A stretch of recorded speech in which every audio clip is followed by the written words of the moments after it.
Hello दोस्तों, स्वागत है आप सभी का द फ्यूचर एजुकेशन पर। लेकर आए हैं आप सभी के लिए एसएससी कांस्टेबल जीडी परीक्षा 2021 का जो 16 नवंबर को जो पेपर हुआ है फर्स्ट शिफ्ट का, उसके लिए आपके कुछ जीके के क्वेश्चन आंसर यहाँ आपके लिए लेकर आए हैं। तो फ्रेंड्स, आपको बता देना चाहेंगे, आपको इस चैनल पर मिलती है सटीक और परफेक्ट हर एग्ज़ाम की न्यूज़, और यहाँ पर आपको आंसर कीज बहुत ही महत्वपूर्ण प्रश्न उत्तरों का कलेक्शन यहाँ मिल जाता है। हर परीक्षा में आने योग्य प्रश्न उत्तर यहाँ मिल जाते हैं और पिछले एग्जाम्स के पेपर भी आपको इस चैनल पर मिल जाते हैं। तो चैनल को सब्सक्राइब जरूर कर लीजिएगा, नोटिफिकेशन बेल को दबाकर ऑल बेल बटन को प्रेस कर दीजिएगा, वीडियो को लाइक और शेयर करना बिल्कुल ना भूलें।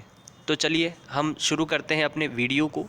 यहाँ फ्रेंड्स, आपको बता देना चाहेंगे, ये जो पेपर हुआ है इसमें से जो ये आपको प्रश्न बताए जा रहे हैं, प्लीज़ इनको, अगर आपका आगे की शिफ्ट में एग्ज़ाम होने वाला है, अगले डेट को आपका एग्ज़ाम होने वाला है, ये पेपर कुछ दिनों तक चलेंगे, तो आपके इनमें से न जाने कौन सा प्रश्न जो है वो दोबारा रिपीट हो जाए और इनमें से कौन सा प्रश्न आपकी आ जाए। तो प्लीज़ इन क्वेश्चनों को पूरा देखिएगा और इस वीडियो को लाइक और शेयर ज़रूर कर दीजिएगा, अपने फ्रेंड सर्कल में शेयर ज़रूर कर दीजिएगा, क्योंकि ये प्रश्न बहुत ही काम के हैं। तो फ्रेंड्स, हम आ जाना चाहेंगे पहले प्रश्न पर।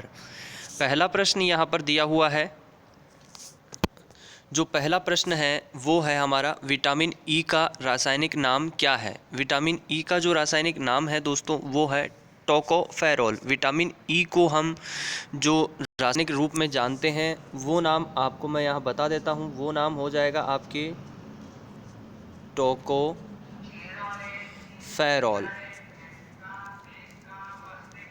तो ये जो नाम है फ्रेंड्स, टोकोफेरोल, वो रासायनिक नाम है हमारे विटामिन ई का।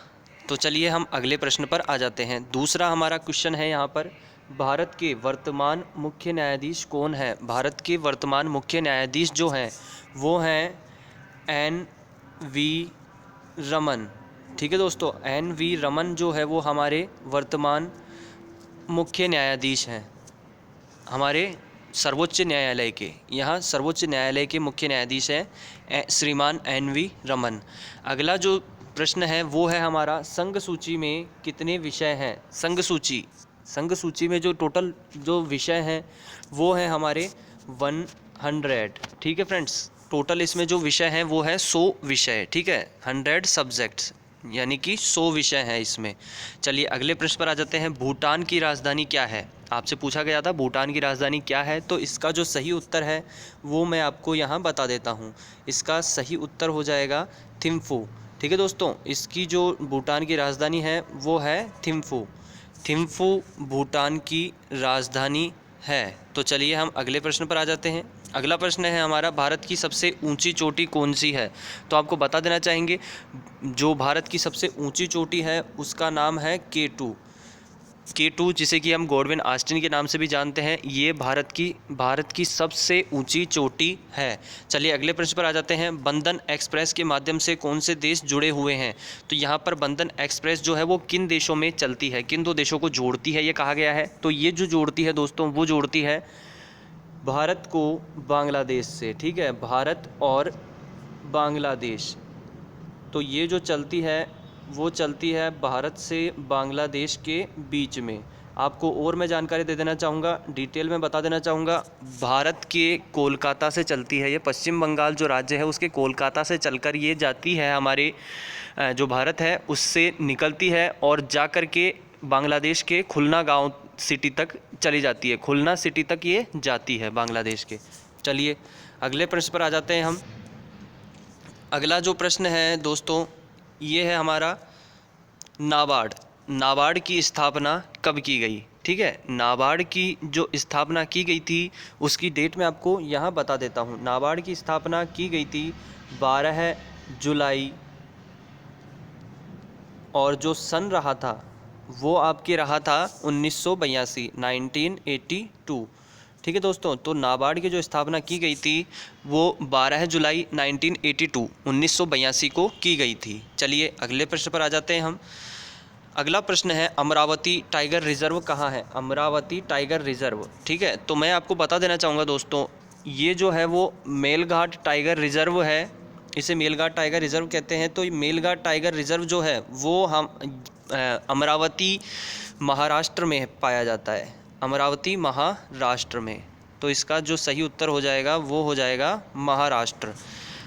अमरावती टाइगर रिजर्व कहाँ है? महाराष्ट्र में है। विटामिन ए का रासायनिक नाम पूछा गया था, तो सही उत्तर हो जाएगा रेटिनॉल। विटामिन ए का जो रासायनिक नाम है वो आ जाएगा रेटिनॉल। रेटिनॉल के नाम से भी जाना जाता है विटामिन ए को। चलिए अगले प्रश्न पर आ जाते हैं हम। इसरो की स्थापना कब हुई? इसरो की स्थापना कब की गई? तो इसका सही उत्तर हो जाएगा 15 जुलाई। ठीक है, 15 जुलाई, 15 अगस्त, जुलाई नहीं, 15 अगस्त को की गई थी इसरो की स्थापना। और जो सन रहा था वो आपकी रहा था 1969, 1969, 1969। तो इसरो की स्थापना 15 अगस्त 1969, 1969 में की गई थी। अब अगला जो प्रश्न है वो है हमारा ईसीजी पर आधारित। तो चलिए हम इस प्रश्न का आपको उत्तर बता देते हैं। ईसीजी का उपयोग क्यों किया जाता है? ईसीजी का जो उपयोग किया जाता है वो हृदय की रक्त वाहिकाओं की परेशानियों की जांच के लिए किया जाता है। जो हृदय होता है उसकी रक्त वाहिकाओं में किसी भी प्रकार की कोई भी परेशानी होती है तो उसकी जांच के लिए यहाँ पर ईसीजी का प्रयोग किया जाता है। अगला प्रश्न है पैरा ओलंपिक में भारत की रैंक कौन सी है? तो आपको बता देना चाहेंगे पैरा ओलंपिक जो कि टोक्यो में आयोजित किए गए थे, तो टोक्यो पैरालंपिक में भारत की रैंक जो रही थी वो रही थी 24वीं। 24 रैंक यहाँ भारत ने हासिल की थी, 24वीं रैंक भारत की रही थी। अब मैं आपको इसकी डिटेल बता देना चाहूँगा, इसमें भारत ने कितने पदक जीते थे टोटल, क्योंकि ये प्रश्न आपके आगे आने वाली हर परीक्षा में काम आएंगे। पैरालंपिक के जो प्रश्न आएंगे वो आपके अगले ओलंपिक और पैरालंपिक तक यही प्रश्न रिपीट होते रहेंगे, तो ये बहुत काम के प्रश्न है। तो चलिए मैं आपको डिटेल बता देता हूँ। भारत ने कुल 5 स्वर्ण पदक हासिल किए थे और 8 जो है वो रजत पदक हासिल किए भारत ने। ठीक है, 8 रजत पदक हासिल किए और 6 जो है वो कांस्य पदक भारत को मिले थे। तो टोटल जो भारत का रहा था पदक में वो रहा था 19। टोटल 19 पदक भारत ने हासिल किए और 24वीं रैंक भारत को मिली थी। तो ये ध्यान दीजिएगा 5 स्वर्ण पदक प्राप्त किए हैं भारत ने टोक्यो पैरालंपिक में। अब अगला प्रश्न है वियतनाम की मुद्रा। तो वियतनाम की जो मुद्रा है वो है वियतनामी डोंग। वियतनामी डोंग या फिर जिसे हम वियतनामी डोंग भी कहते हैं, वियतनामी डोंग भी इसे कहा जाता है। ठीक है, तो इतना ध्यान दीजिएगा, वियतनाम की मुद्रा आ जाएगी वियतनामी डोंग या वियतनामी डोंग।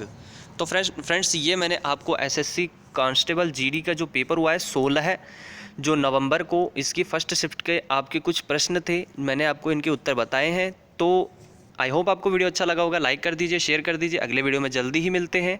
चैनल को सब्सक्राइब करना बिल्कुल ना भूलें। Thank you friends.